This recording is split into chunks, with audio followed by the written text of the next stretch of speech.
Hello everyone. In this lecture we are going to learn about neorealism. It is also known by structural realism or systems theory, and it is the contemporary approach to the study of international relations. The concept of neorealism has been developed in the work of Kenneth Walsh, John Mearsheimer, Barry Bourgeon, Richard Little and Charles Jones, and among them we are going to discuss about Kenneth Walsh and John Mearsheimer argument. Kenneth Walsh is the leading contemporary neorealist thinker, and his most important book, Theory of International Politics, provides a scientific explanation of international political system, and his focus on the structure of the international system rather than human nature. He also concurred that international politics is a struggle for power, but he did not give attributed to the human nature, but he attributed to the structure. Unlike Morganthau, he gives no account of human nature and ignores the ethics of statecraft. So he criticized the inductive theories which has been given by Morganthau or earliest classical realist thinkers like Machiavelli, Hobbes, Thucydides gave more emphasis to the human behavior or human nature. The interactions of the states creates a struggle for power among the nations. But instead, neo-realists argued that security competition, interstate war, and the difficulties of achieving international cooperations is because of the structure of the international systems, not because of the human nature. So the structure of the international system, like what Kenneth Walsh defined, has a three important characteristics. So first is the ordering principle of the system, second the character of the units in the system, third the distribution of the capabilities of the units in the system. So in the structure of the system, units continuously interact with each other and brings changes in the international system. So the first characteristics of the structure of the international system is the ordering principle of the system. So ordering principle of system which defines international system is based on anarchy. So anarchy means absence of world government, and that's why he focuses on the decentralized structure of the anarchy between the states. And in the international anarchy, states plays very significant role, and in order to survive in the international anarchy, state always concerned about its security and survival, so for that they need to pursue power.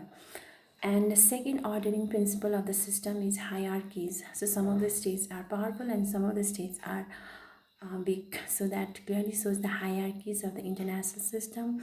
So the international system, state sovereignty is very important, and state sovereignty means the state has a power to cope up with its external and the internal problems. No other states can interfere its internal and external problems, so it defines independency. So states have an independent sovereign, and all the states are like sovereign in the international anarchy. So what exactly the state like definition of the state, which has been given by Montevideo Convention in 1933. So state must have to possess four qualifying properties. State must have a defined territory, a permanent population, an effective government, and capacity to enter into relations with other states. These are the main qualifying properties of the states. So state in the international system, ordering principle of the system, state is sovereign state plays very significant role.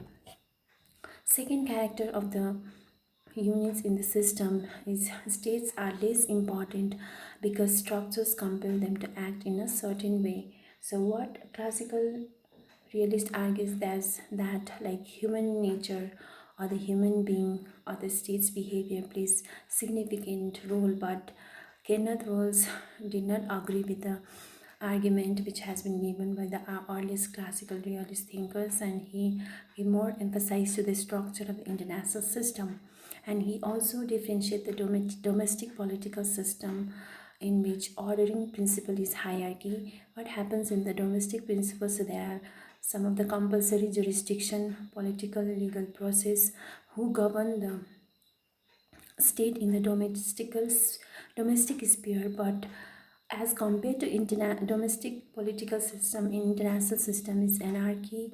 So with the absence of any overarching authority who can regulate the behavior of the nation states, and unlike domestic society, in international system each state have to follow the self-help policy, and they have to pursue power for the survival and the security.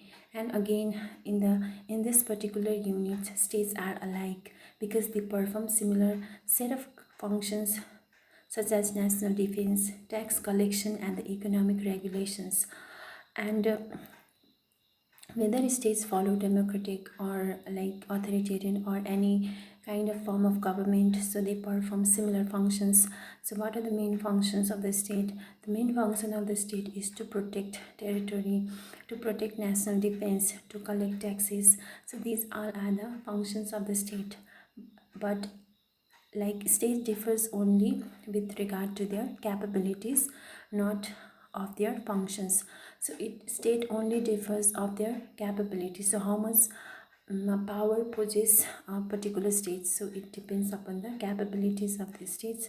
So states are alike, they are similar because they perform similar functions, but they can differ in terms of capabilities. So third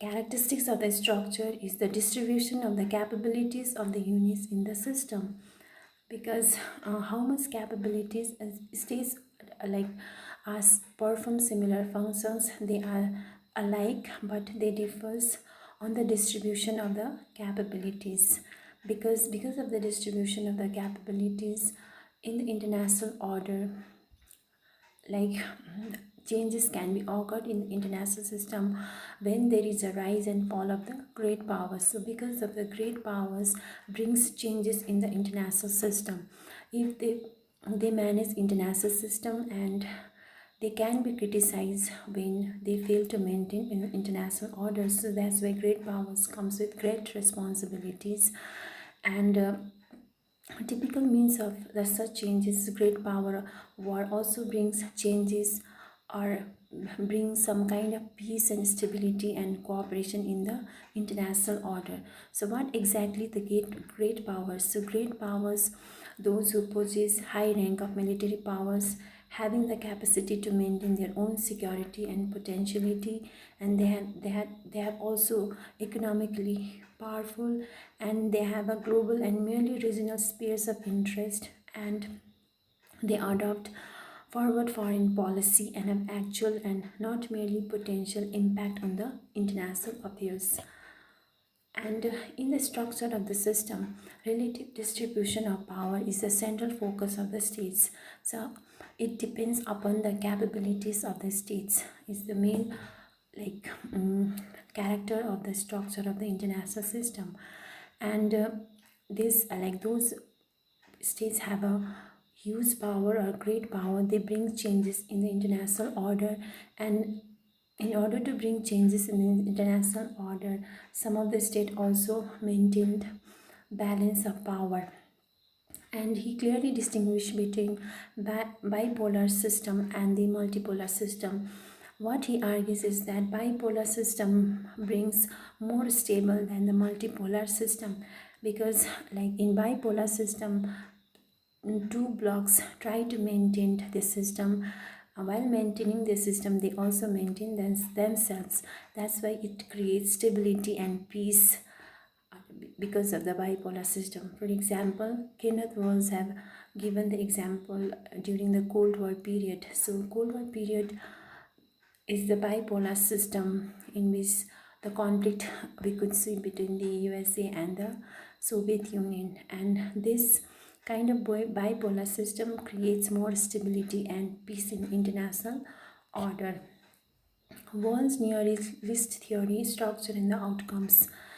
International structure is made of state units and they maintain and interact and maintain their relations with other units, and the outcome of the interaction lead to the state competitions. And again, second argument or assumption which is given by Kenneth Walls is international system is anarchy. Anarchy means absence of world government. Okay, so in order to survive in the international order, state have to pursue power for the survival. They need to do self-help. When they pursue power, it lead to the concept of balance of power. Balance of power means A is similar to A has equal power to B. B has equal power to C. So that is the when country try to pursue the power, it leads to the situation of balance of power. And secondly, in the international anarchy, system states are like units, so they perform similar functions like to collect tax, to protect territories. So states are like, and the outcomes of the state like as a unit, it leads to the international recurrence and the repetitions. And third assumption, states are alike, they perform similar functions, they are similar but they differs in terms of capabilities, unequal capabilities. And when they have an unequal distribution of capabilities or powers, it leads to the international conflict or war. And the great powers are the main actors in the international system who brings change in the international order. So this is the main assumption which has been given by the Walls and its neorealist theory. The concept of balance of power, it emerges out of the great powers in the international system. So in other words, international power shifts accordingly. So, and in the anarchist states, balanced rather than bandwagon. In the anarchic system, countries try to balance their power rather than bandwagon. So bandwagon means either you have to side with a stronger party, and the balance of the countries balance their powers because they attempt to reduce the risk opposing the stronger party. So what exactly the term of balance power? Balance of power attempt to promote a power equilibrium in terms of using diplomacy or possibly war to prevent any state achieving a predominant position.